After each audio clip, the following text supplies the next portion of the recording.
asking the president of the Ukraine to open an investigation into Joe Biden, and at the same time withholding nearly $400 million in military aid to the Ukraine.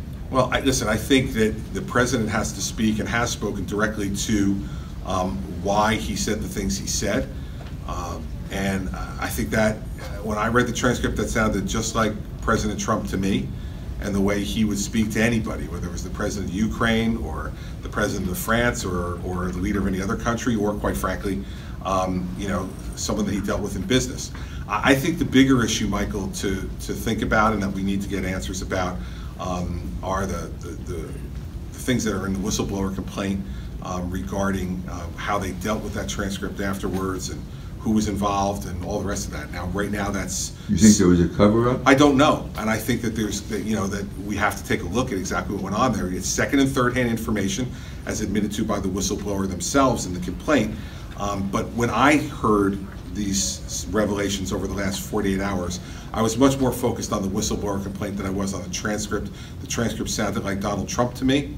And people are going to make their political judgments on Donald Trump, as they have all along, and that they'll have an opportunity to do again in 2020. But the conduct of some of the people potentially around him regarding that transcript is something that I think has to be answered given the allegations that are in the complaint. And my focus today, as I was thinking about this and hearing about it in real time, reading the complaint with everybody else, was that, and much more that than it was the transcript. Governor, you said yesterday morning on ABC that if the president said something to the effect of, do me a favor, it would be bad, and that's exactly what he said. Yeah, listen, first off, a coincidence, but I hadn't seen the transcript yet. But also what I'd say to you is that that's not something I would have said. But my answer, to Michael still applies. This is the president who he is, the way he talks and the way he does business.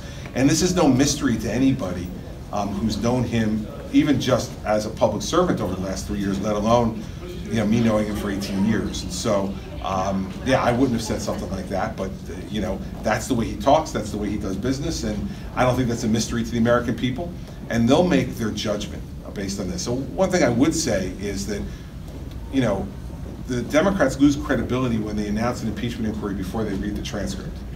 They lose credibility when they announce, essentially, had the speaker announcing impeachment, not an impeachment inquiry, but impeachment, before anybody reads anything. I think it's part of what Andrew was talking about in there tonight in terms of tone.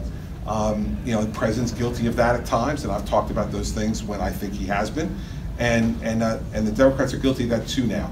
I watched the hearing today with the acting director of national intelligence, and this is obviously a career, nonpartisan public servant who they essentially were accusing, I think, erroneously of a crime, and demeaning him in public. Those are the kinds of things that happen in public life now more than not that make it very, very difficult to bridge the gap, and that's why we want to try to push back in the other direction. If we could follow up. Let me just go to someone else. Governor Christie,